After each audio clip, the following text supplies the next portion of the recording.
Police আসার পরে আমাকে যেভাবে রেস্কিউ করা হয়েছে আমি এটা আশা করিনি।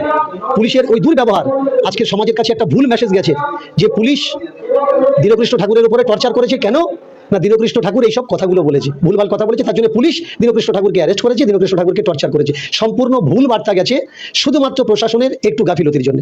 পুলিশ আপনাকে টেনে হিসেবে নিয়ে যাচ্ছিল কেন? পুলিশ আমাকে টেনে হিসেবে নিয়ে যাচ্ছিল কেন এটা আমি বলতে পারবো না, কিন্তু না তো আমি তাকে জানি না তো সে আমাকে জানে। এতটুকু আমি বলতে পারি আমি ওই রকম ভাবে রেস্কিউর আশা করিনি। আপনার রেস্কিউটা তো আপনাকে ক্রিমিনালের মতো টানতে টানতে নিয়ে যাচ্ছে। পুলিশকে ইনফর্ম কে করেছিল? পুলিশকে ইনফর্ম আমরাই করেছিলাম, আমার যারা ভালোবাসে সেই সব মানুষগুলো করেছিল। তারও এই একটি মাত্র পুলিশ দেখতে পেয়েছে, আর কি অন্য পুলিশ ছিল না? এই জায়গা তো বড় কষ্টের কথা যে তারা সব জানার পরেও, সব শোনার পরেও তারা একজন এলো কেন। এখানেই তো সাধারণ মানুষ প্রশ্ন করছে, এটা আমার প্রশ্ন না, যে সাধারণ মানুষ প্রশ্ন করছে হনুমান মন্দির থেকে থানা 1 মিনিটের রাস্তা, তারও কম, 1 মিনিটের থেকেও আরো কম গাড়িতে আসলে, তাহলে এইটুকু আসতে এত সময় লেগে গেল। আর তারপর একজন আসলো কেন? যদিও বা একজন আসলো, সেখানকার